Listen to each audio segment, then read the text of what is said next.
There had been a dispute in the church, and we were meeting to try to solve the problem. And we were able to resolve the problem, and this man looked at me, leaned over to me, and he said, "Boy, if we hadn't had this meeting tonight, millions of people would have been lost." And I said, if we wouldn't have had this meeting tonight, not one person would have been lost. Because when God, from all eternity, elects somebody to salvation, you can bet the last dollar that you have that that person is going to come to faith, because God does not make those sovereign determinations and leave them up at their fulfillment up to chance. Now, the point that we have to see in the New Testament is my witnessing, my preaching are the means, our preaching are the means by which God brings to pass the ends of his divine purposes.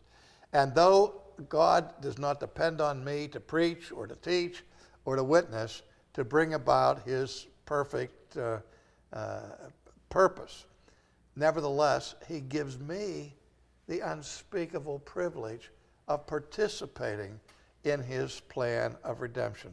As Paul writes in Romans 10, how shall they believe unless they hear? How shall they hear unless there's a preacher? And then he goes on to quote the Old Testament, how beautiful on the mountain are the feet of those who bringeth good tidings and who publish peace.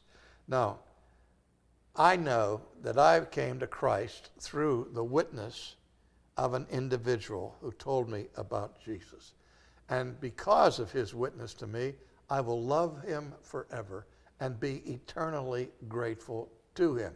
But I also know that God could have converted me without him. But he didn't. He chose to use the witness and the testimony of that person as the means by which he brought me to saving faith. So we can never, ever diminish the importance of our witnessing, our bearing testimony, our proclaiming the gospel to friends and family and everybody else at the same time, knowing that their salvation does not depend on me, but on God the Holy Spirit.